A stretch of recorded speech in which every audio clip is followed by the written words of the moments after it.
Salam sehat sejahtera pemirsa setia Mata Ketiga.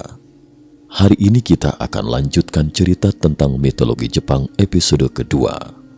Folklore atau kebudayaan yang sekarang disebut mitologi Jepang hampir seluruhnya berdasarkan cerita yang terdapat dalam Kojiki, Nihon Shoki, dan Fudoki dari berbagai provinsi di Jepang. Dalam kata lain, mitologi Jepang sebagian besar berkisar pada berbagai dewa-dewi penghuni Takamanohara dataran tinggi surga, dan hanya sedikit sumber literatur tertulis yang dapat dijadikan rujukan. Di zaman kuno, setiap daerah di Jepang diperkirakan memiliki sejenis kepercayaan dalam berbagai bentuk dan folklore.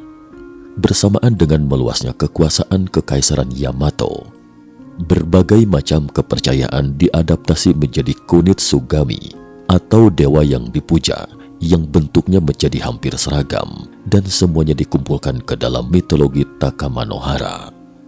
Sementara itu, wilayah dan penduduk yang sampai pada abad berikutnya tidak dikuasai Kekaisaran Yamato atau pemerintah pusat Jepang yang lain, seperti suku Ainu dan orang kepulauan Ryukyu masing-masing, juga memiliki mitologi sendiri. Di episode sebelumnya, disebutkan Susanoo atau Takehaya Susanoo no Mikoto diusir oleh ayahnya dari Kayangan. Sejak itu, Susanoo pun berada di dunia manusia. Belakangan ayahnya pensiun. Ia menyerahkan semua kekuasaannya pada putrinya, Amaterasu Dewi Matahari. Karena ayahnya sudah pensiun, Susanoo bermaksud kembali ke Kayangan. Sementara itu Amaterasu, adik perempuannya, juga tidak suka pada Susanoo, adik laki-lakinya ini. Karena Susanoo suka membuat onar, sama seperti Dewa Loki, yang dijuluki sebagai si pencari masalah dalam mitologi Nordik.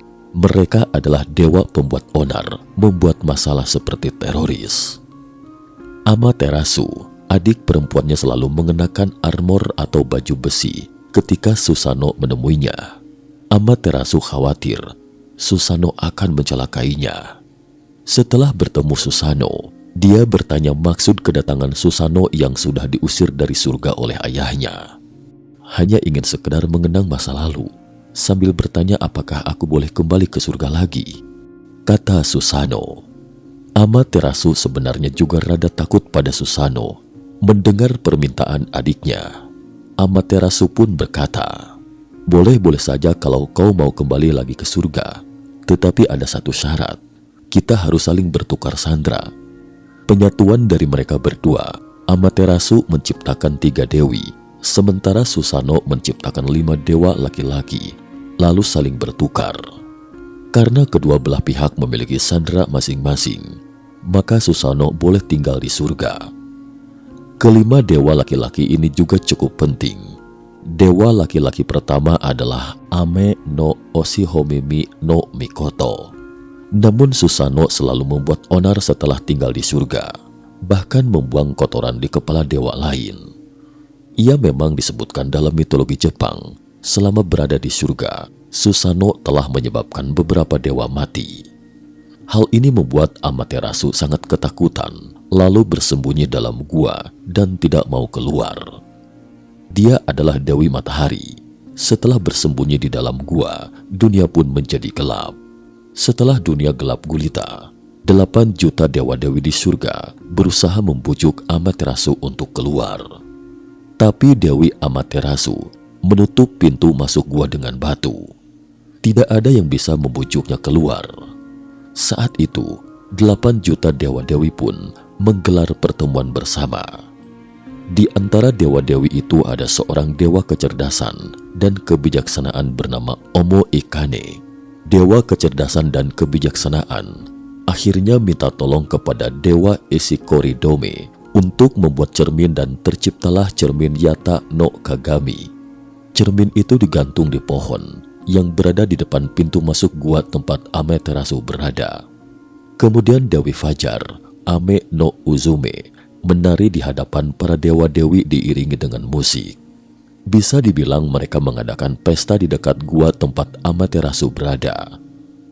Amaterasu mendengar suara musik dan suara tawa dari para dewa-dewi. Karena penasaran, sang Dewi Matahari ini membuka pintunya sedikit dan mengintip. Amaterasu terkejut karena para dewa punya dewi yang bersinar selain dirinya. Karena penasaran, Amaterasu mendekat ke cermin itu dan meninggalkan gua. Dunia pun langsung menjadi terang. Dan Dewa Tajikarau, dewa kekuatan, segera menutup pintu masuk gua dengan batu. Ketika Dewi Amaterasu sudah dekat, dia baru sadar ternyata itu adalah refleksi dari cermin, hanya berupa bayangan dari dirinya, bukan Dewi baru. Saat melihat di cermin, ternyata dia memang cantik dan seharusnya tidak perlu bersembunyi. Dia sadar tindakan sebelumnya itu adalah tindakan yang salah, dan Amaterasu pun menjalankan tugasnya lagi menerangi dunia. Setelah Amaterasu keluar dari gua, dia mengusir Susanoo kembali ke dunia manusia. Setelah Susanoo berada di dunia manusia, awalnya tidak ada makanan apapun di dunia. Susanoo merasa sangat lapar, lalu menemui Dewa Dapur Kamado-Gami dan meminta makanan. Dewa Dapur Kamado-Gami kemudian menciptakan banyak makanan dari mulut, hidung, dan bokongnya untuk Susanoo. Itulah yang disebutkan dalam mitologi Jepang. Melihat itu, Susanoo pun merasa terhina, lalu membunuh Dewa Dapur Kamado-Gami. Setelah Dewa Dapur Kamado-Gami tewas, tubuhnya berubah menjadi berbagai tanaman pangan. Sejak itu, bahan pangan pun tersedia di dunia. Setelah Susanoo berada di dunia manusia, dia pergi ke sebuah tempat bernama Izumo di prefektur Shimane, Jepang saat ini. Di tempat ini, dia bertemu dengan pasutri tua. Pasutri ini juga dewa. Saat itu, dunia manusia dihuni para dewa. Pasutri ini bernama Asi Nazuchi dan Te Nazuchi. Nama kedua dewa ini terkesan pendek, tidak seperti nama dewa lainnya, karena nama mereka disingkat. Sebenarnya mereka memiliki nama lengkap yang panjang di buku mitologi Jepang lainnya. Saat itu, pasutri tua itu tampak sedih dan menangis. Susanoo menghampiri kakek nenek tersebut dan bertanya mengapa mereka bersedih. Pasangan tua itu berkata bahwa ada ular raksasa berkepala 8 di tempat tinggal mereka. Ular raksasa bernama Orochi itu selalu memakan satu anak perempuan kami setiap tahun. Sekarang kami hanya tersisa satu anak perempuan lagi. Di tengah pasutri tersebut ada seorang gadis bernama Kusinada Hime yang mereka khawatirkan. Karena tahun ini, giliran gadis satu-satunya ini yang akan menjadi tumbal. Ketika Susanoo melihat betapa cantiknya putri kakek nenek itu, dia pun berkata, "Begini saja, aku akan membantumu mengatasi masalah. Aku adalah adik Amaterasu, Dewi Matahari, Dewa Mahasakti. Tidak masalah, serahkan saja padaku, tapi kau harus menikahkan putrimu denganku," kata Susanoo. Mendengar itu, pasutri tua itu terkejut dan berkata dalam hati, "Wah, adiknya Dewi Matahari Amaterasu. Tentu saja boleh," kata Asi Nazuchi. Kemudian Susanoo mengubah putri pasangan tua itu menjadi sisir dan menyisipkannya di rambutnya. Kusinada Hime, nama putrinya ini memiliki panggilan yang bervariasi dalam versi yang berbeda. Namanya yang terpendek adalah Kusina, sedangkan yang terpanjang belum kami temukan dalam mitologi terkait. Padahal nama inilah yang paling tepat, yaitu nama lengkapnya seharusnya sepanjang itu. Selanjutnya kemudian Susanoo membangun tembok dan membuka 8 pintu. Sebuah wadah berisi minuman keras sake yang sangat memabukkan ditempatkan di depan setiap pintu. Konon monster besar Orochi ini suka minum.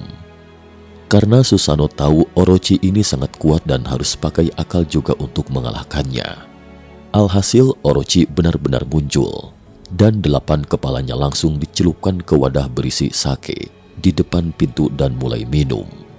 Setelah mabuk, Susanoo langsung melompat keluar dan menebas semua kepala Orochi.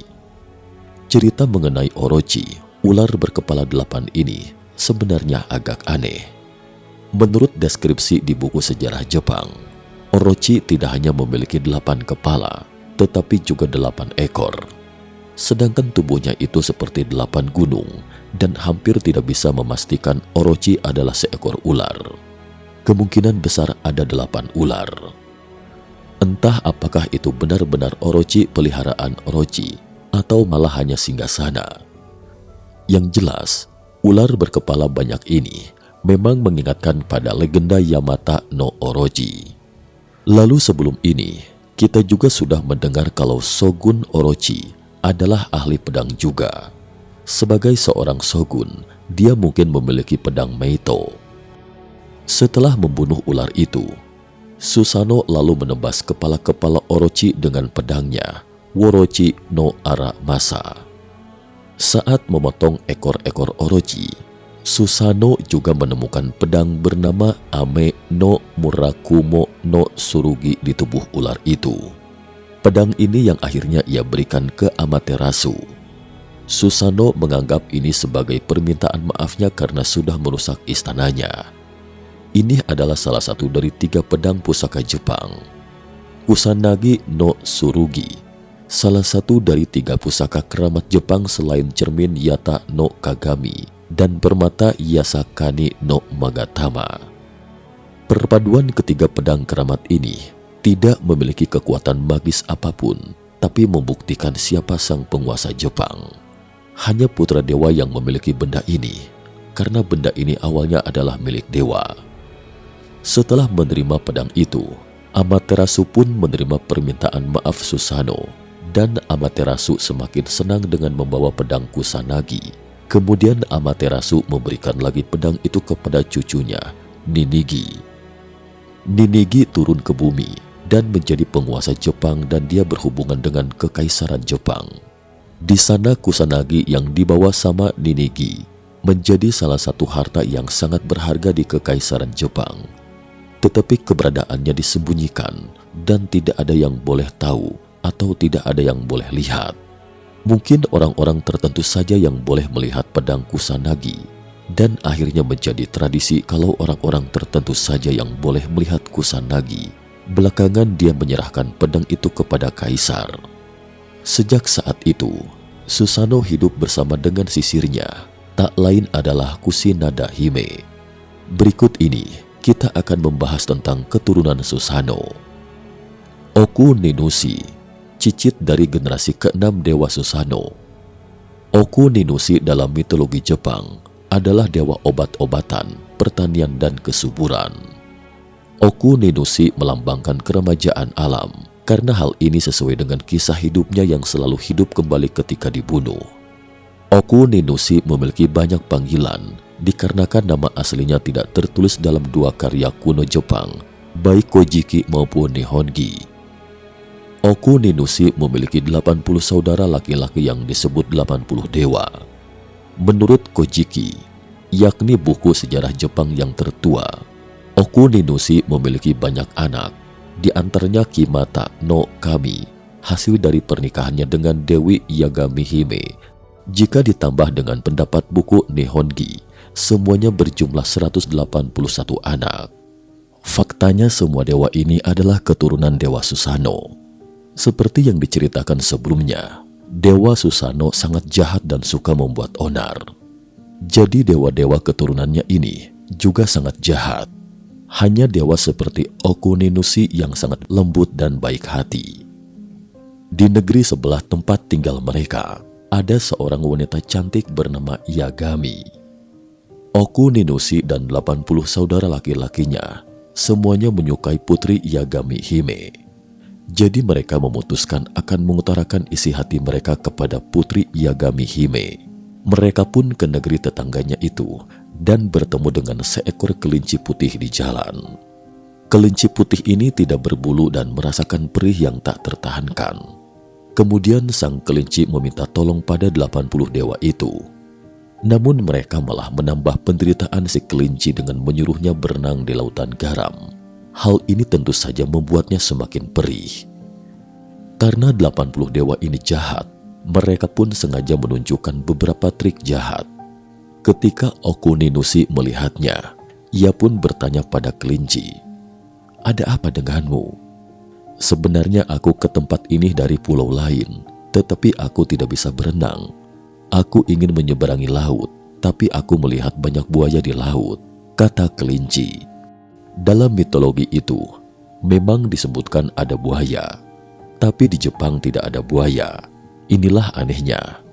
Nanti akan saya sebutkan poin yang terkesan aneh ini. Hal ini menunjukkan itu mungkin bukan mitologi Jepang. Kelinci putih bermaksud memanfaatkan buaya-buaya ini untuk menyeberang ke pulau. Dia pun mendapatkan ide.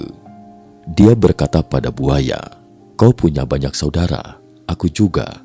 Bagaimana kalau kita taruhan siapa yang paling banyak saudaranya?" "Baik, siapa takut. Lalu bagaimana cara menghitungnya?" tanya si buaya. "Begini saja," kata kelinci. "Kalian semua membentuk segaris lurus dari pulau ini ke pulau di seberang. Lalu aku akan melompat dan menghitung satu persatu sampai di seberang sana. Setelah itu, aku akan tahu berapa banyak saudara kalian. Kemudian kita bandingkan jumlahnya untuk melihat siapa yang paling banyak." "Baik," kata si buaya. Kawanan buaya pun berbaris membentuk garis lurus. Lalu kelinci melompati satu persatu di atas punggung buaya. Dan ketika sampai di baris terakhir, kelinci pun seakan bergumam, "Kalian memang benar-benar bodoh." Dan seakan mendengar, buaya terakhir mencegatnya dan mencabik-cabik kulitnya hingga terkelupas. Akhirnya nasib kelinci pun menjadi seperti itu. "Nasibmu tidak akan begini kalau mandi di sungai sana," kata Okuninushi. Kemudian menolong kelinci itu dengan membungkus serbuk sari pada tubuhnya. Setelah sembuh, kelinci lalu bertanya tujuan Okuninushi. Okuninushi bilang mau menemui Putri Yagami dan mengutarakan isi hatinya. "Jangan khawatir, Putri Yagami pasti akan memilih kamu," kata kelinci. Setelah itu, kelinci menjatuhkan sebuah ramalan. Kelinci putih itu ternyata adalah jelmaan dewa. Dalam mitologi Jepang, benda berwarna putih itu dianggap sakral dan mengandung makna. Seperti misalnya bangau putih, kura-kura putih, dan kelinci putih. Setelah bertemu Putri Yagami, kawanan dewa pun menyampaikan maksud kedatangannya. Namun Putri Yagami berkata, dia tidak menyukaimu 80 dewa itu. Dia hanya menyukai Okuninushi dan ingin menikah dengannya. 80 dewa yang merupakan saudara Okuninushi pun sangat marah, lalu berencana untuk melenyapkan Okuninushi dalam perjalanan pulang. Bagaimana mereka menyingkirkan Okuninushi? Saudara-saudaranya tidak akan membunuhnya secara langsung, tapi menciptakan kecelakaan. Mereka memberitahu Okuninushi bahwa ada babi hutan di gunung ini. Mereka ingin menangkap babi hutan itu dan menggulingnya. Mereka meminta Okuninushi untuk menghadangnya di tempat jebakan. Sedangkan saudara-saudaranya akan mengirim babi hutan ke arah Okuninushi.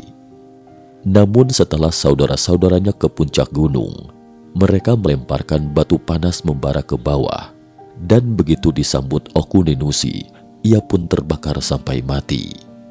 Cukup sekian dulu episode hari ini. Nantikan sambungannya pada episode terakhir. Terima kasih atas perhatiannya.